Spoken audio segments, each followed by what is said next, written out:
Welcome into 11 Personnel, presented by our good friends at Monticello Bank. I'm Nick Roush. He's Adam Luckett. And you know Monticello Bank because they're great presenting sponsors here at 11 Personnel. They've been with us for a very long time. They've been with the Commonwealth for a very long time, more than 125 years. They've been serving our community. Monticello Bank, it's where people matter. They're putting the numbers on your side to make sure you get the best rate possible, including their HELOC special. Unlock the equity you've built in your home for special projects around the house. There's a lot of projects happening near me right now. I saw a tree get taken down the other day. Somebody's building a deck. If you need to get that deck put on, thinking about putting in a pool, doing a little home renovation, check out Monticello Bank's HELOC special right now. Monticello Bank, NBCBank.com. Monticello Bank, where people matter. Member FDIC, equal housing lender, and proud presenting sponsors of 11 Personnel. Mr. Adam Luckett, how are we doing on this gray Thursday afternoon? Pretty good. I'm just glad you could fit me into your schedule this week, Mr. Roush. I know you were a busy man last week. Just glad I could get back on here with you. So I normally would just be like, no, we'll do 11 Personnel and we'll do some horse racing talk. But Luckett, I did 5 radio shows on Thursday last week. 5. It was an all-time record for talking. I was talked out. I apologize to our listeners. I wish I could get some more winners. We did give out a few over on KSR Plus with the tip sheet, so I hope y'all got in on the action. I did the thing where I counted the dollar bills in my pocket when I got home on Sunday, and I checked the old gambling accounts, and I think I was down $7 total. It was one of those where you win some, you lose quite a bit. We're not talking about the pick 5 tickets though that we got in on either. Those don't count, right? When you're getting in with Slutty Steve, those don't really count. We didn't hit one of those. We were one leg off on the late pick 5. That would have been nice. But did you have a good Derby, picking the ponies and Derby partying? Similar to you, I think I was up $37. Yeah, when I counted. That's a win. After it. And then, we play, we have the cash Derby pots. So you throw those in. We won a couple of those, but then we lost. So we ended up probably plus 10 on the weekend. Now, if journalism would have won. Yeah, that's the big one. That was the one I hammered to win. So that would have been nice, but that would have made a couple $100 difference. But right, that's the we're buying drinks, and like we're really getting after it. But I think so. I spent like 8 out of 10 days at the track, and I only made one alcoholic beverage purchase the entire time I was there, and it was when I first showed up Saturday night, like 2 weeks ago. So, hey, track's back open tonight. It might be a little rainy, but if you feel like scratching that itch, there's some $100,000 races today. So, it's horse racing season. It's a good time to get in on the action. But we're here to talk Kentucky football because the roster is officially set. The Cats have 85 scholarship players on the roster. Got 4 transfer portal additions this week. And look, I admittedly have not done the tally on percentage of returning players, but I want to say that it's like maybe 30 out of the 85. Yeah, I'll go ahead and here, hold on just a second. I've got like the numbers. I don't have the percentages, but I have the numbers. Okay. Because Kentucky has 53 scholarship high school signees on their 2025 roster. Now, 24, 25 of them came from the 25 class. Right. Most recent one. So then you have 32 former transfers. Now, I believe 6 of those are former transfers. So like a David Rayner, a Fred Ferrier, a Jamori Macklin, a Jalen Farmer, and a couple more. So you've pretty much got 2/3 of your roster or your high school recruits, and then 1/3 of your roster was players you have added to your program from the portal. And of those 2/3, like you said, about half of that is just the incoming guys this year. Right. I think they signed. I want to say they signed 25, something along those lines in the 2025 high school class. So and you don't. We're not expecting a lot of those guys to play. So it's a the roster is done. It's set in stone. I was, in fact, incorrect when I said I think Kentucky's done adding transfer portal players, but my sentiment was they're done adding like impact players because the 4 guys that were added this week are mostly guys who haven't played. Ashton Cozart's a receiver who, former top 200 guy, started his career at Oregon, went to SMU. Then we've got the 2 offensive linemen. I want to call them Folgers, the Cincinnati St. X offensive lineman, but it's Fogler. You've also got not James Cameron Jones, the James Madison offensive lineman, and the 4th one is escaping my brain right now. I don't. Elijah Brown, tight end.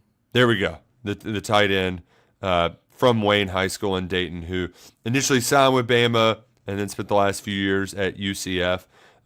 The Cameron Jones one was funny because a lot of the transfer portal reporters initially got it wrong. We had to do quality control on that one. There's 2 Cameron Joneses in the portal who hadn't played much. One was a running back from UCLA. The other one was the James Madison offensive lineman. But like I said, not a lot of experience. Cozart had 1 catch last year. That's all on his stat sheet. Brown has 1 catch in his career, primary blocking tight end.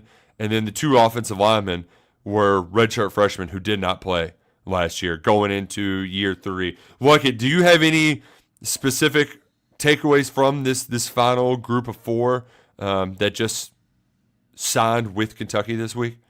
Okay, yes, but first, 21 Nick signees in the 2025 high school class. So that means 32. That would get that high school signee number down to 32. So you would have 32 kind of scholarship high school signees and then 32 former transfers. So you've got a roster that's split 50-50 when you don't count this incoming freshman class. Crazy. Again, what we said here on the show when the spring portal opened, this is all about, typically it's just about depth. Like you should really use this to address depth. You should have found your starters in the winter window. And I think that's what you saw Kentucky do. I think the most there's 2 real notable takes, I think, in the spring. I mean, they've already happened. We've already talked about them, which is taking Harley Gilmore back and then taking Seth McGowan back. I would project both of those players to have a big role in Kentucky's offense. And you wonder how they feel about those 2 position rooms. Yeah. If they're taking those guys. Which we can get into. I wanted to briefly just touch on the offensive linemen because there was quite a bit of uproar on the getting a Ball State and James Madison guy who haven't played yet. But they really are just replacing the Mark Naves of the world that you didn't really know existed on the roster. That's the kind of stepping stones that you climb as an offensive lineman. It's redshirt, sit a year, then compete for playing time. I don't think either of these guys are going to be competing for playing time, but they're replacing. You're using the transfer portal to supplement the misses you had in high school. But I think the worst part about these 4 additions like it is just the timing of it all, because we had some pretty good distractions there for a while. You had the basketball portal happening. Last week was Derby week. The first sort of news going into summer radio is Kentucky taking 4 players that haven't played a ton. I know Elijah Brown is obviously the exception, but 2 of your pass catchers have 4 total catches. They got everybody riled up and angry. We hadn't had the Kentucky football anger in a while because all of our attention was on Mark Pope, but this was the first time in a while that the motivated Mark Stoops memes had really got the internet caught on fire like it. Morale was very low there for a couple days on KS Board. Yeah, I think I get the kind of the sentiment. To me, it wasn't necessarily mad that they took those players. It was just, I'm upset at the football program. Yeah. It's bringing up old stuff, right? Like the other part. We went through this in the winter portal. Anytime a player was added. So it was just that brought back again. And I think it's a sign of what's ahead this summer. When you're online talking about the team. And then I'm very interested to see how some of this hashtag mad online feelings that people have about the state of this program right now, how does that seep into season ticket sales? And how does that seep into what happens in the stadium on game days? That is my, like, how much of it is real? You know, like how much of it is actual real, or just the people who are in the weeds mixing it up every day? I think a question a lot of people have, both online and both when I talk to, like when I run into people that maybe are, you see someone at a party that maybe is your parents' friend, and they'll just ask me, hey, so what's going on with this, or this, just kind of wanting to know, like what's the kind of feeling here. I don't know. It's kind of hard to separate that, but I do think it's teetering, and I think it could get a little toxic in that stadium if things go bad early in the year. And to your point, the other thing that's coming up this time of year, it's renewing season ticket time, picking out your seats, and that a lot of folks have brought up that, well, I've never had this much room to pick, this much to choose from when I'm going to pick out my season tickets. And that leads people to just bring up grudges against the athletic program, right? Like it's kind of a snowball effect where one grievance leads to another. And I'm with you in that I don't know how much of it is real, but the big issue that we've discussed previously is that there's not a clear, here is the moment where you can get everybody back on board because of the way the front-ended schedule works, right? Like your best opportunity to pick up wins isn't until you've already lost a bunch of people. So that'll miss game in week 2. It's going to be a big one, Luckett. I would like tag team that with South Carolina. Like obviously they need to win a home game, but I almost think they have to win one of those games, or it could get sideways pretty fast. And then I think if you lose both of those, I think there's a chance where your attendance can really nosedive. Yeah, which we haven't seen. And then what is that? What kind of can of worms? That opens up a can of worms. What does that can of worms do? Right. Well, and the other part too, like it just generally speaking, I mean, we're Kentucky football fans, right? We're good at getting excited at the offseason. I think this is going to be I think this season could be very much a lesson to some younger fans. About what like when there's I think some people get mad that maybe some section of the fan base doesn't hold the team to a higher standard. I think this season could be a lesson in why some people think that way, right? Yeah. Why some people are more pessimistic than optimistic. Well, it's just weird because it is going to be harder now than I think in years past for people to find that little nugget that they can hold on to, or that like, well, if this goes this way, then we can really get the ball rolling. I'm afraid that in July, when we're getting ready for SEC media days and talking season is really like it's at the forefront. All we're talking is Kentucky football. What is even going to be the sort of thing that gets people excited? Like I'm afraid that it's just going to be all like Mark Stoops, blah, blah, blah, blah, blah.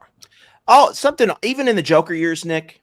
You go back, there was even then some people held out hope for this, that, or the other. You know, if Kentucky asked me for advice, I would say lean into this ridiculous motivated Mark Stoops thing that's going on.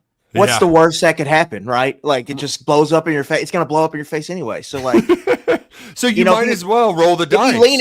If you lean into it and you win some games, like it would just, I think that would like, it could be, people would get a kick out of that. It could be like the Hypnotoad that they had at TCU a few years ago, right? Like you see the video scoreboard and it's just like Stoops getting redder and more motivated and, on the sideline, putting his arms up. I think like if you're trying to drum up interest in the summer, I think That would be a way to do it. That would go viral, at least in this fan base. BBN online. That would go viral if you would do it. I don't think it would be the worst idea in the world. You know what is a really good idea though? Is if you pick up some swag from Roback, RHOBACK.com. And when you use promo code 20% or promo code KSR, you're going to get 20% off your first order. So golfing season's around the corner. You got your golf polo on. I haven't played my first round yet this year, Luckett, and I'm starting to circle some dates. I'm like, ooh, we might have this around the corner. You better believe I'm going to have my Roback on. I had my Roback on last week at Churchill Downs. It's the most comfortable, best-looking gear out there. Make sure you're visiting Roback.com. That's RHOBACK.com. Use promo code KSR to get 20% off your first order, whether it's golf gear, shorts, swim trunks, whatever it may be. Roback's got you covered.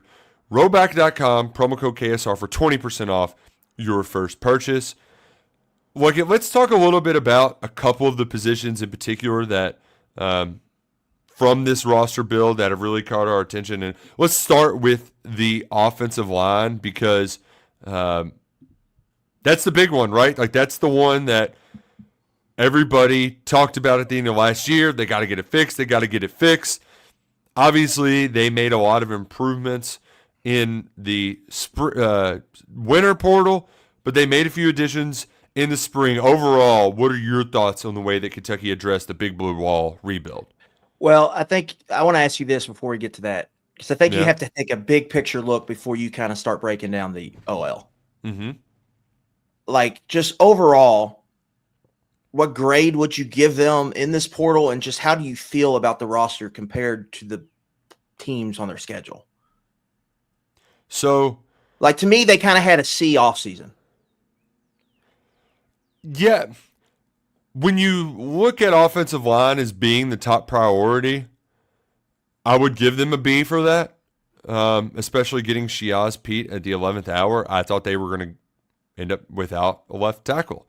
And I like at least their approach of saying, hey, we're going to get G5 all-conference players.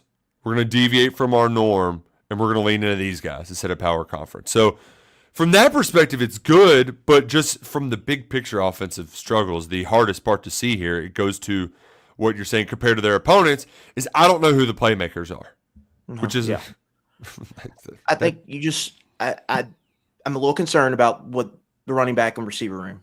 I don't think they have like guys they fully believe in. I think that shows the activity in the spring, shows some of that.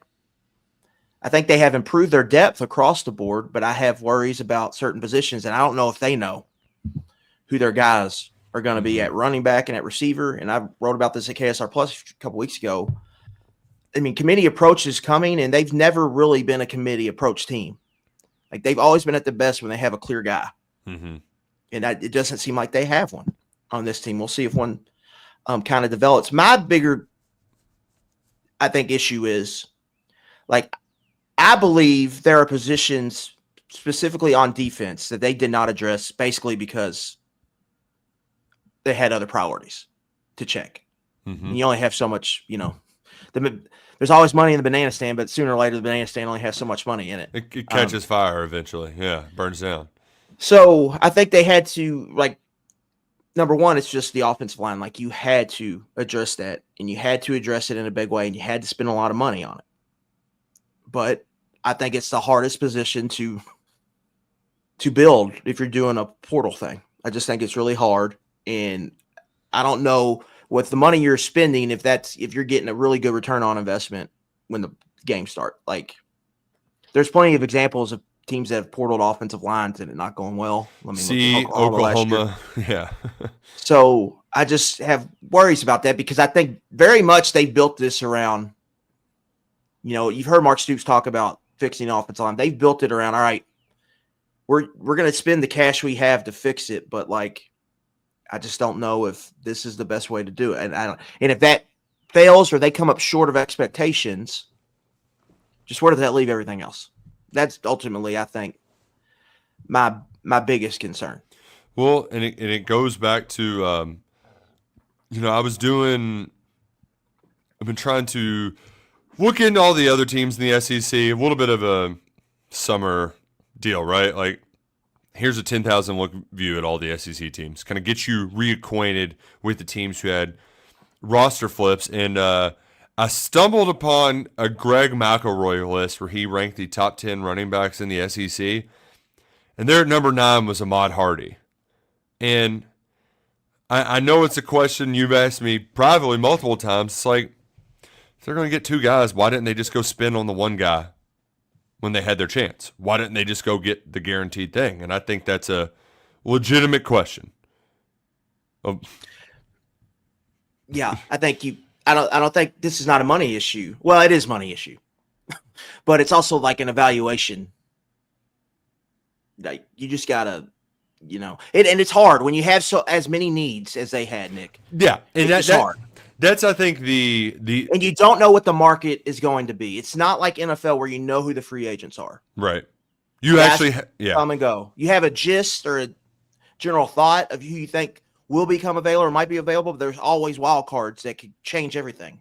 And you don't that variable is something you kind of have to prepare for, but it's hard to prepare for.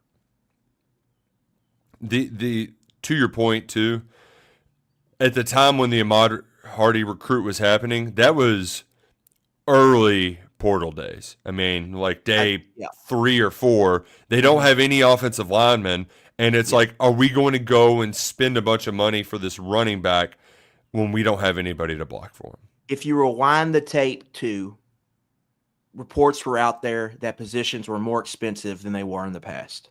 Yeah. Offensive line was one of the positions that cost the most money. Mm-hmm. So then there might have become a thing where it's like we had $12 allocated for the offensive line, but we needed $19. Right. So we had to take $7 away from other positions to pay the offensive line. So then you kind of get, you're in a numbers crunch. And so that might have played a part in it. But yeah, you have to wonder, like, why didn't you? Because that's, to me, like, that was the big thing. I think you did have to fix the offensive line, but I think you had to get a guy that you felt like could be an absolute guy for you at running back. And I don't know. I think they haven't got that because I don't think they would have went and gotten Seth McGowan if they thought they had that. It's fair enough. Fair enough. Specifically in a positional look at the offensive line, I don't think anything changed drastically this week.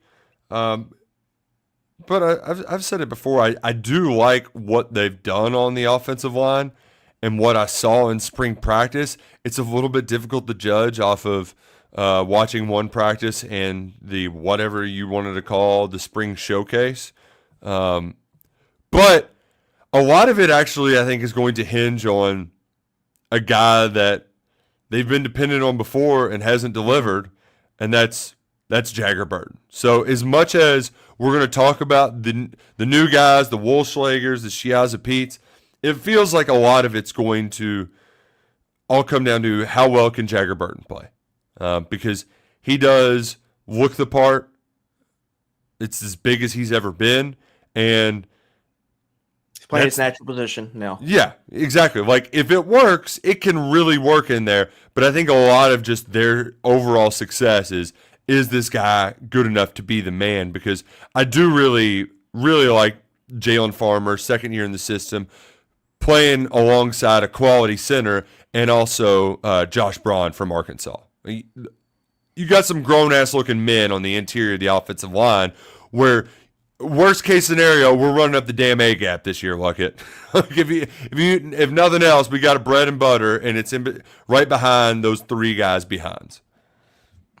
Yeah, again, I think that's definitely the plan.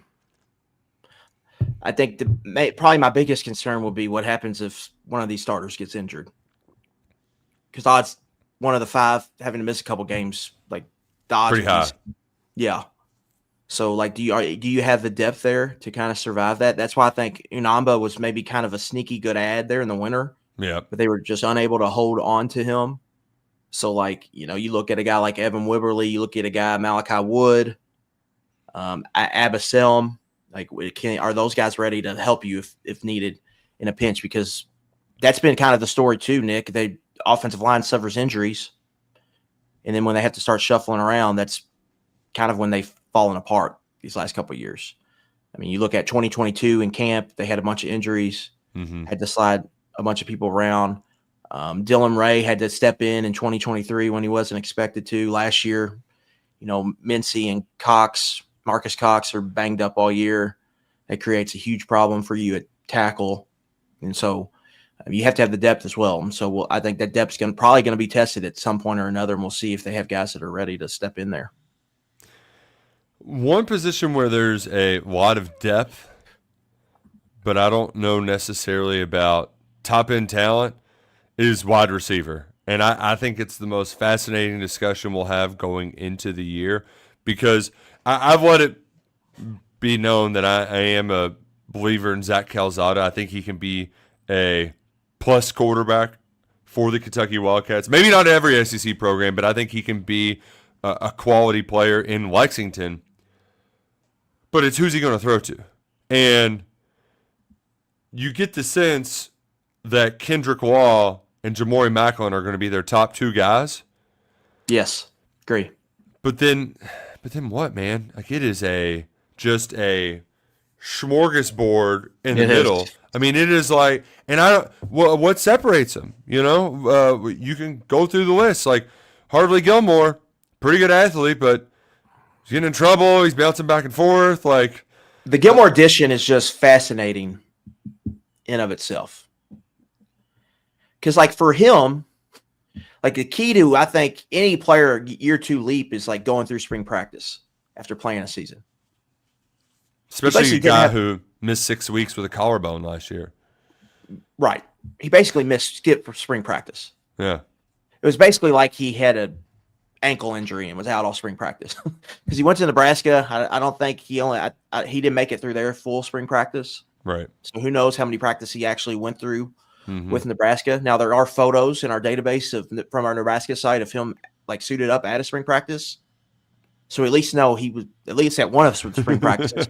But, like, that's a huge part of your development. That worries me, because I think you look on paper, I think Macklin, Law, and Gilmore are probably their top three receivers. But Gilmore, missed some time. After that, it's just kind of fascinating. I think you've got 5 freshmen you signed. I think most of these guys will redshirt. Maybe DJ Miller can carve out a role somewhere. But then you've just got like, Fred Ferrier's kind of a utility guy for you. Yeah. It's kind of your fourth receiver, potentially fourth or fifth receiver. JJ Hester can run deep routes. Ashton Cozart hasn't been used at all, but his kind of rap coming out of high school was vertical receiver, down the field receiver. Troy Stellato was kind of a slot receiver at Clemson.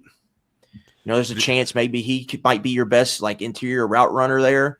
David Washington was kind of a surprise in the spring. We're still starting to learn a little bit about him. He was kind of a slot type receiver I categorized coming out of high school. And then Miller is more of your prototypical kind of outside receiver. And Cameron Miller is like this short but explosive small slot receiver. Same with Montavian Quisenberry. Preston Bowman's a guy I think is a little underrated in this class, can maybe surprise some folks, but I don't know if he's going to be ready year one. It's just how they kind of manage the room is really fascinating. But then again, some of these guys have had long injury histories. Yeah. In this room. And so just how they, it's an interesting group. It's probably the most fascinating position group on the team, I would say. By like 5 lengths if you're in horse racing terms. Yeah, because you just if you went and asked, if you're like, all right, pick one of these guys who's going to become a playmaker. If you ask 10 Kentucky fans, they might name a different one. Each person might have a different player. Like, it's just, you're rolling the dice, and you just, it feels to me a lot of like, we're going to throw a bunch of stuff at the wall and see what sticks. We have limited resources. Here's some connections to these guys. They flash at times, or they've shown potential. Can any of them take a step?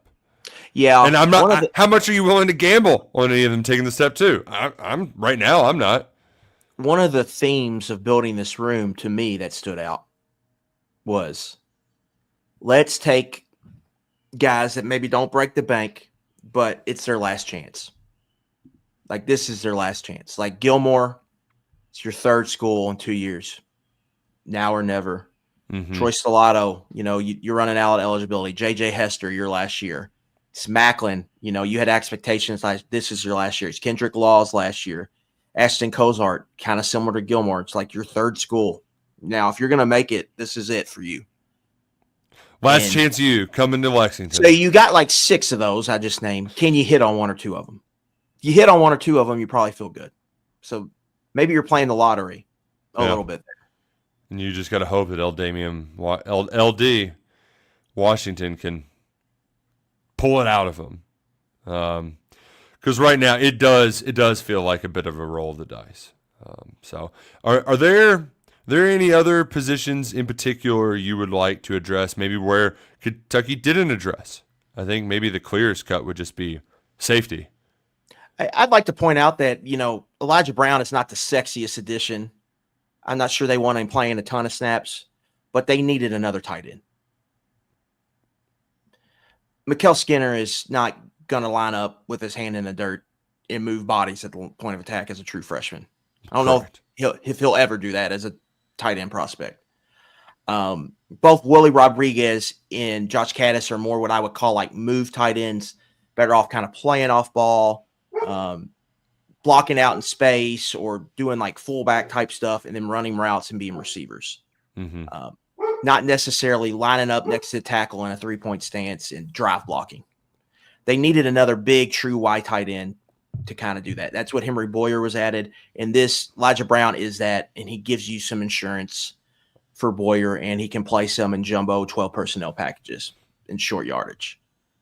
So you have you have one, I would say, jumbo true wide tight end, block first tight end, Boyer. You need, what happened? Something happened to him. So I like the process there. I know it's not everyone will kind of just criticizes, another tight end. I saw that a lot. Another tight end. I was like, well, they kind of need tight ends. They only had 4 on the roster. And one always gets hurt.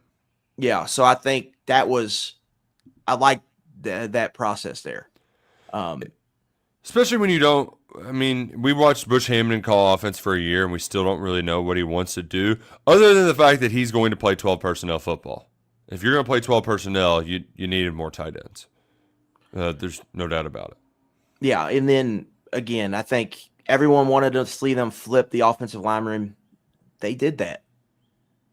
I think 11 of the 15 guys, scholarship guys, weren't on this team last year. They have flipped that room, and as Mark Stoops said, we've got to fix it. I have hired Wolford to fix it. Mm-hmm. So now you're allowing him to fix it. Now we'll get to see what it looks like after they've totally flipped it and fixed it. And again, for this offensive staff, Nick, I think last year they coached a team they didn't have their fingerprints on, right, from a roster construction. The offensive line was pretty much set when Wolford got here. Mm-hmm. Quarterback and every other position was pretty much set when Bush Hamden got here. They got to build this roster. This is their roster. Yeah. And so we'll see what they can do with that. I think defensively, safety stands out just because it's like, is Cam Dooley and Martellus Carter ready to play big snaps this year? Because that's the situation you're getting into. They'll have to. If Ty Bryant or Jordan Lovett rolls an ankle, one of those was starting in SEC play. Those are 2 good recruits for Kentucky, 2 good recruiting wins, 2 good prospects that I think are both kind of ascending at this point in their career. But are either one of them ready? That's something we're going to have to, find out. And so that one to me stood out, I think the most. And then they need one of these younger linebackers to kind of step up to, whether it's Grant Godfrey or one of the 3 they signed in last year's recruiting class. One of those is going to have to step up for them. One of the Smiths, one of the 7 Smiths that they signed. Yeah. And then development at linebacker specifically, for Landon Watson coming in, is he a fit for what you want to do? Because he's played a long time, but he only really played 1 year, and that was at Marshall. And then can Alex Safari take a big jump after his first year playing the position? Those are questions that we don't know the answer to right now. If you have questions about your career, not really sure where you're going, feeling a little aimless. Well, My Perfect Franchise, they can help you find a new job, find a new career.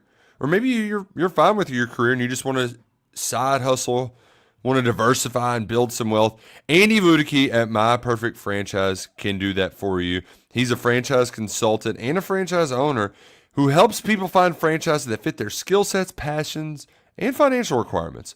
His services are 100% free.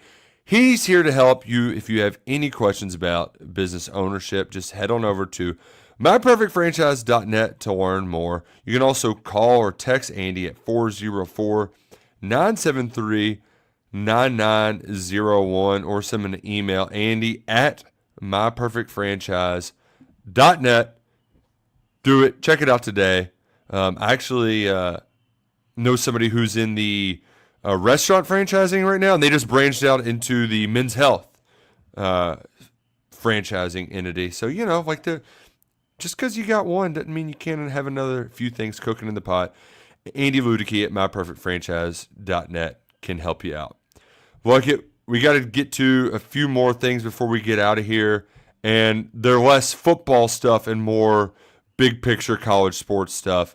And the latest report we got today from The Athletic, it's a big one because the SEC 9-game schedule, it's May. We got to bring it up every May for the last 5 Mays. Spring meetings are around the corner. It's going to be a talking point. It surprisingly wasn't a big talking point last year before the first 16-team conference league schedule. But this year it certainly will be again after we saw the first 12-team playoff. And the big thing for the longest time was pushing it back to see what the playoff did. And the other part was, hey, why add another game if you're not going to get paid for it? Well, The Athletic said that ESPN's willing to pay for it, between $50 and $80 million a year to the league for each team to play one more SEC game in their schedule. Luckett, is this going to be the hair that breaks the horse's back? Yeah, we've kind of, even since the beginning, we've kind of talked about once they agreed to do 8 when Texas and Oklahoma came, and once we learned that the playoff could expand again in 26, it seemed inevitable almost that's what this would happen. It was just getting, like Greg Sankey, I think, had to get all his ducks in a row, and I think he has his ducks in a row. He wants it to happen. Mickey Mouse wants it to happen now. And so those are two powerful people, Greg Sankey and Mickey Mouse. And so I think it's going to happen. Again, I just think it's just the direction we've been heading. It's not a surprise. The interesting part will be what the rest of what kind of rules and regulations the SEC puts in place for the rest of their teams in regards to their non-conference scheduling. Because right now they have to play one power conference team in the non-conference. Every member has to. Do you take that away? What does that look like? And what's Kentucky's kind of philosophy, and what's the messaging we get from Kentucky coming out of that once it gets passed? But yeah, that's coming. And then with that, I would assume you're going to have your 3 permanent foes. So who would be Kentucky's 3 permanent foes? And then you're playing the teams more, the SEC teams more often. For fans, you get to go on road trips and stuff like that. You get teams in your stadium more frequently. So you get all that good stuff. But it does make Kentucky's, and not only Kentucky, schools just like them, I would say. And that next year, it just makes it, it's harder. But that's the direction we're going. And you're going to get compensated for it. Right. And it would break down to about $5 million a year. But I'm sure when you tie in all the other revenue, we still have not gotten. And a reason I think they will do it too, that schools are going to be more interested in doing that, is the rev share demands. Like, true. These schools, they have to think long and extra hard about how they create more revenue. Playing an extra SEC game, that's $5 million. And then if it's at home, you think the gate for that versus, Kent State should be better. Yeah. And so that's that's something to consider as well, and that's why I think this will probably pass pretty easily. That would be my guess, and we'll see how it shakes out. But I think everyone is kind of on board with it, and we'll see how it goes. Yeah, that's the thing is I don't even know how much pushback you can have, especially when 2026 would seemingly coincide with them giving the playoff another expansion, going to 14 teams. Yeah. I know that's been kind of we don't have answers in stone, but that's kind of where things are going, and you'll get at least 4 SEC teams in there. I can't pay attention to every one of CFP Heather's updates on who's and what sort of automatic qualifiers and yada yada, but seemingly this year when only 3 SEC teams got in the playoff, I thought that was a good thing for trying to keep it at 8 games. There's no way they're gonna move up to 9 if they couldn't get 4 in under an 8-game schedule. But ultimately, the playoff's going to change again, and that's going to open the door for all of this to work out. Yeah, I'd have to dig in on some of this, but I know there's been some talk about maybe not getting rid of AQs, but getting rid of the seeding. So like Boise State and Arizona State wouldn't have had the double bye or whatever, or the bye. Right, yeah. And then if you're opening it up, like here's the thing: if you open it up, if you open it up to 14, like 9-3 SEC team is getting in. So like Ole Miss and South Carolina might have been the 2 that got in last year, right? SEC only had 3, but they could have 5. It was a 14-team playoff. Bama was right there in the mix as well. Just all kind of clustered up in the middle. So, but the spring meetings, that's a few weeks away. It used to be nothing burger, but it's become sort of a newsy event. Everything gets bigger. It's all getting biglier all the time. You've had your ear closer to the ground on the house settlement stuff? Because I know we've reached a sticking point on roster limits, but I don't know if there's any path forward. I thought the house settlement was passing like 3 weeks ago, and we're just still seemingly nowhere close to that. Well, it's, if you've ever followed a trial, it takes time. Like you got to meet, there's pre-trial, and then there's the trial, and then there's decision. Basically, they have the trial, and then they have like kind of the people that don't believe in don't believe in this. So like Livy Dunn talked at this thing. It was basically like, I could have made, this puts a cap on the amount of money I can make, yada, yada, yada. Right. So the judge listened to people few people like Livy Dunn, not necessarily like her stance, but like athletes and this or that. One guy was like a linebacker at Washington, was basically like, I should get paid more than what you're offering because football made more money, kind of yada, yada, yada. But basically she listened to him and just kind of, okay. And then they moved on. And basically this is going to pass. Now, this does not solve everything, but the big sticking point, and there's still going to be NIL deals. I know that's a big question people have. There's still going to be NIL deals. There's still going to be like potential lawsuits. I don't know, like Title IX, I don't know how they're going to figure all that out. Kentucky did the thing where they made a separate kind of entity, LLC. Yep. Now, I believe Louisville has done that too. I believe I heard someone say they have something similar, where it's kind of pretty much the athletic department is separate from the university. It's like a business essentially. And so like Mark Stoops will be employee of this LLC, and all the coaches will. So how that works out, and we'll see what that protects them from. It's a thought that like there could still be antitrust lawsuits, and how they get through all that is interesting. But this will give the NCAA some protection and some guardrails, which is really what they've been looking for. But basically, they had roster limits basically for all these sports. My understanding was this was kind of a budget thing. They sat down and they got out their calculators and they kind of figured out how much each player costs and how much it would cost them to pay these players, yada, yada, yada. And they set it for all these sports. Yeah. 85 for football. Football's the big one. Now, baseball, there is one, but like no one's going to get out of 35 baseball scholarships, I don't think. Right. They're going to kind of divvy it up and maybe give more than they're giving now, but I don't think that's going to be, unless A&M just finds some oil money and they just want to win a baseball championship. I don't think that's going to happen. But football's the big one, and it's 120. Basically, what that did, it was kind of you have that kind of eliminates walk-ons. All your players have to be scholarship players, yada yada yada. So there's a lot of players that have been told, "This is it for you. Shake your hand, sayonara." Mm-hmm. But she doesn't want to do that for Nikki Nebraska, who's a walk-on fullback. Yeah, is a junior from Omaha. She wants him to be able to finish out his last 2 years.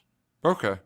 So that's where they So- talk about the grandfather period. But I think for the NCAA has dug their heels in on this because from my understanding, it was kind of like it's extra money that they got to come up with. Every player costs a certain amount of money to whatever the scholarship money is, right? Right. And so they had to kind of figure that out. And for the SEC, they said you only have 85 scholarship players is it for this next year. So I don't know how they're going to figure that out with the walk-ons. I think that's something we'll learn in the coming weeks. And so basically they have submitted a brief that kind of goes over that. And as long as that passes, come July 1st, football players, basketball players at the University of Kentucky will get paid from the university. And NIL deals will have to go through a clearinghouse that Mitch Barnhart and Clemson's AD and some other people are going to be a part of that makes sure that's a fair market and not pay for play. Until now, how all that works is something we'll find out. And it sounds like the portal window, the coaches want that to move, so that's coming too. So yeah, busy summer ahead before the games even get here. There's a lot of off the field stuff that's kind of important but boring, but that's kind of where we sit. A lot of wheels are in motion. Look at you. Are your wheels in motion? Any big plans this weekend? Anything crazy? Nope. Yeah. What about you? Are you still Derby? Are you still Derby hangover? No, not quite yet. But it's Mother's Day on Sunday, so a big shout out to all the moms out there. I know your wife and mine. They bust their ass, so we'll be busting our ass on Sunday. Got a lot of yard work on the docket. Got to plant the garden. That's tops on the docket. So we'll get all that situated. It's all it's outside work season. Yes. Don't forget to take your allergy medication before you get outside. But we got to get out of here. We appreciate you joining us. We'll be back for more football talk in the near future. For Adam Luckett, I'm Nick Roush. This has been 11 Personnel.